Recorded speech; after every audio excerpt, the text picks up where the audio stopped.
नमस्कार मित्रों, मैं हूं अवधेश कुमार। मित्रों, इस समय दिल्ली का चुनाव अभियान चरम पर है, आप देख रहे होंगे। लेकिन इसमें कुछ ऐसे ऐसे विषय आ रहे हैं जो देश के सामान्य लोगों को भी, जिनको हिंदू धर्म, सनातन धर्म, रामायण आदि की जानकारी होगी, रामचरितमानस की थोड़ी भी जानकारी होगी, उनको हंसी भी आएगी और चिंता भी होगी कि हमारे देश के नेता हमारे धर्म के बारे में बात करते हैं और उनको सामान्य ज्ञान नहीं है क्या। अरविंद केजरीवाल जी इस समय अपने को हिंदुओं के बीच एक हिंदुत्ववादी नेता के रूप में वो प्रस्तुत कर रहे हैं। और उन्होंने दिल्ली में अभी जो वक्तव्य दिया है रामायण पर, वो उस पर आप क्या प्रतिक्रिया देंगे? उस पर हंसेंगे, रोएंगे, अपना सिर पीटेंगे या क्या बोलेंगे? क्योंकि दिल्ली का एक मुख्यमंत्री जो आईआईटी पढ़ा हुआ हो, आईआईटी के बाद वो इंडियन सिविल सर्विस में आया हो, मतलब रेवेन्यू सर्विस में थे, आईआरएस के वो अधिकारी रहे हैं, वो हमारे यहाँ क्लास 1 के ऑफिसर होते हैं, उसमें जनरल नॉलेज में इतनी चीजें होती हैं कि बेसिक जानकारी होनी चाहिए।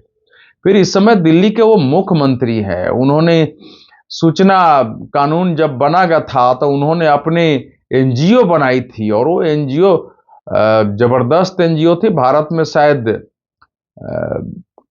सूचना अधिकार के लिए संघर्ष करने वाले का सबसे बड़ा भी एनजीओ रहा होगा, तो मुझे उसके बारे में मैं कंफर्म नहीं हूं। वो चलाया उन्होंने, अनेक अभियान चलाए हैं, देश दुनिया में उनके संपर्क है, उनके मदद करने वाले लोग हैं।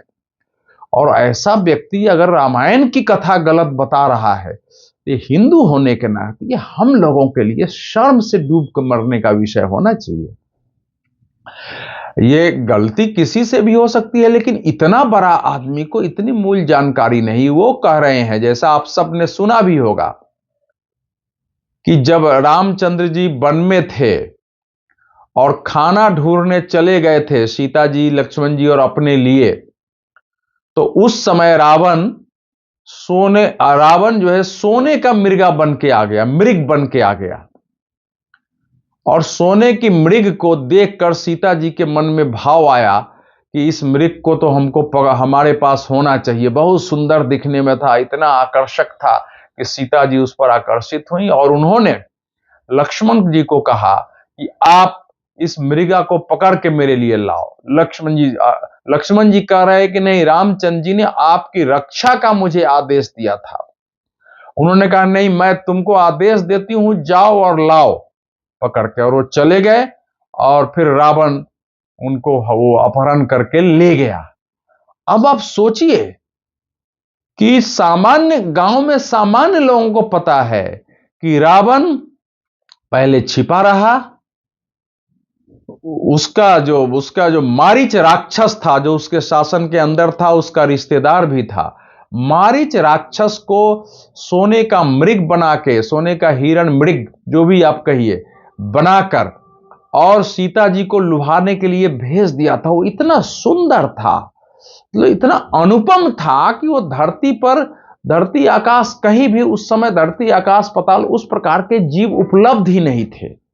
तो सीता जी ने फिर उसको देख के सीता जी थोड़ी मोहित हो गई कि आहा, कैसा हिरण है, इसको तो बच्चे की तरह घर में पालना चाहिए इस मृगा को।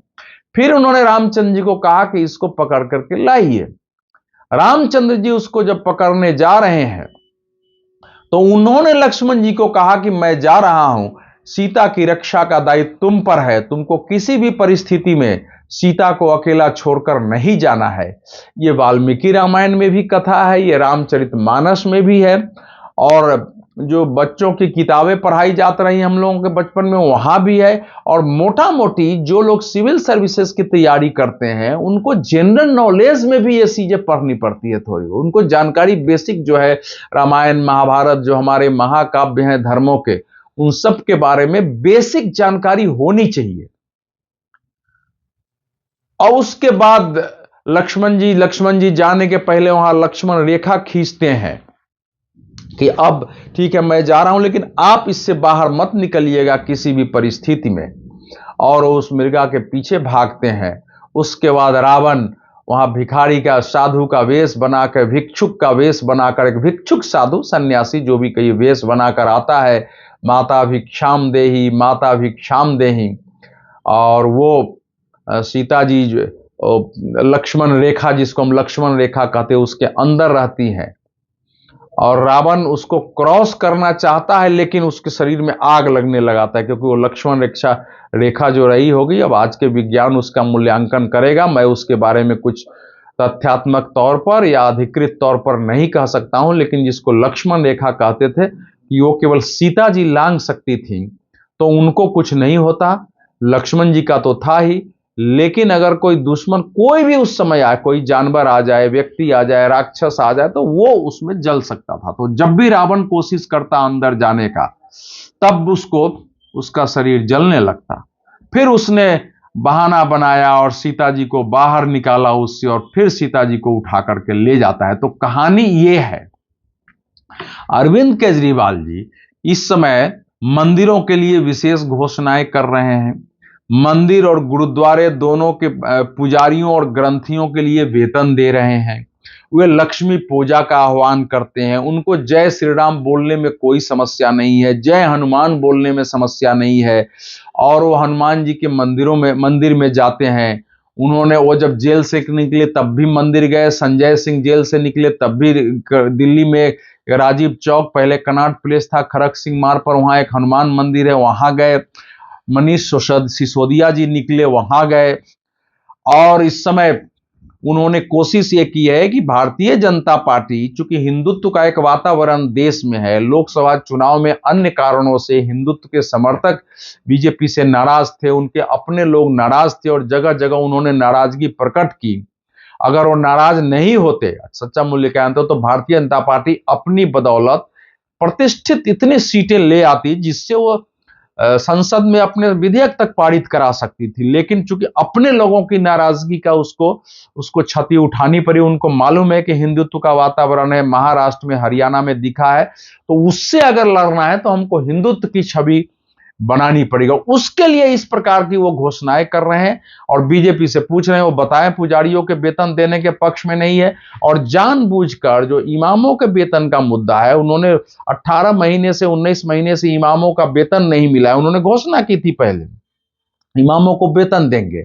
उस समय उनको हिंदुत्व नहीं याद था, उस समय सेकुलरिज्म याद था, लेकिन अब चूंकि वोट का मामला है इसलिए याद आ गया, तो वो ऐसी घोषणाएं कर रहे हैं।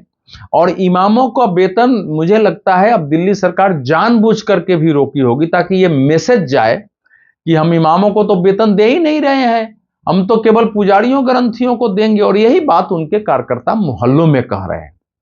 तो अब लेकिन बेसिक जानकारी उनको नहीं है। ये तो हमारे लिए, मतलब पढ़ा लिखा व्यक्ति, सामान्यतः रामायण महाभारत की बेसिक छोटी छोटी जानकारी अगर हमारे पास नहीं है, तो हम तो अपना सिर ढूंढ सकते हैं। क्योंकि हमारे देश में और हिंदुओं में, सनातनियों में, यह परंपरा नहीं है कि कोई हमारे धर्म पुस्तक के बारे में, उसके बारे में गलत बोल दे तो हम इस्लाम की तरह या ईसाइयत की तरह हम आक्रामक होकर सड़कों पर उतरते हैं। ये हमारे यहाँ का स्वभाव नहीं। लोग हंस के टाल देते हैं, देखो इसकी जानकारी ही नहीं है।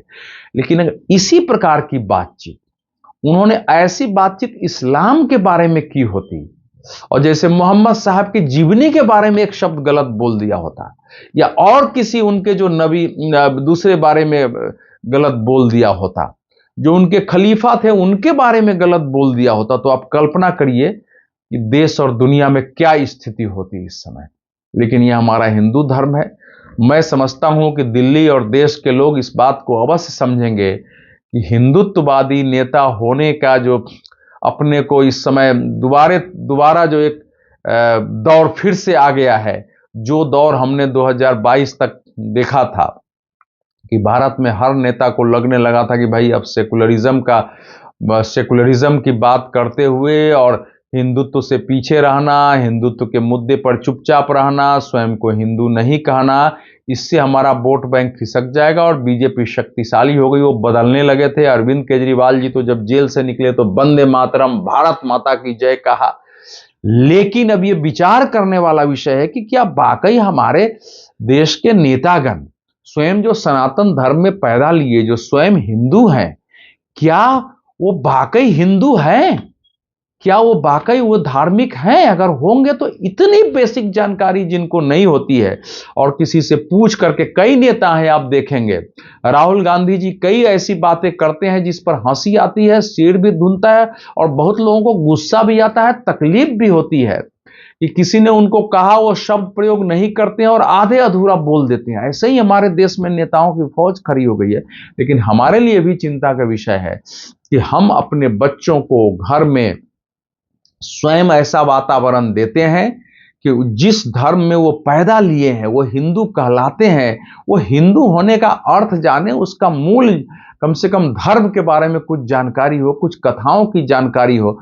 दुनिया के किसी भी पंथ में, क्योंकि धर्म शब्द मैं मानता हूं कि केवल हिंदू धर्म सनातन के लिए प्रयोग हो सकता है, दुनिया के किसी भी रिलीजन में, किसी भी पंथ में, किसी भी मजहब में इतने अज्ञानी लोग अपने मजहब के बारे में आपको धरती पर कहीं भी चले जाइए नहीं मिलेंगे। बच्चे से उनको बेसिक जानकारी अपने रिलीजन के, पंथ की, मजहब की दे दी जाती है। ये हमारा ही संकोच रहा है। इसलिए अरविंद केजरीवाल जी जैसे बड़े नेता, जिनकी 2 राज्यों में सरकारें हैं अभी, और जो राष्ट्रीय पार्टी का जिनको दर्जा मिल चुका है, और बहुत सारे लोग उनको हीरो मानते हैं, खलनायक मानने वाले भी बहुत सारे हैं, वो धर्म की बात भी करते हैं, लेकिन अगर ये छोटी जानकारी जो हमारे यहाँ बचपन में बच्चों को दे दी जाती नहीं है, तो ये हमारे लिए साधारण चिंता का विषय नहीं। यही डर पैदा करता है कि हमारे देश का हिंदू समाज और खासकर हिंदू के नेता कैसे हैं। बहुत बहुत धन्यवाद मित्रों। अगर ऐसे विषय चुनाव में मुद्दे बनते हैं तो इसको बुरा मत मानिए। यही मुद्दा, इसी प्रकार के मुद्दे होने चाहिए, क्योंकि जिस व्यक्ति को, जिस पार्टी को, जिस नेतृत्व को हमारे धर्म संस्कृति का विषय नहीं, ज्ञान ठीक से साधारण ज्ञान नहीं होगा, वो देश का शासन या किसी राज्य का शासन कैसे चला सकता है? दुनिया में ऐसा कोई शासक होगा जिसको वहां की अपने धर्म संस्कृति के बारे में अज्ञानता हो? कहीं नहीं मिलेगा। बहुत बहुत धन्यवाद।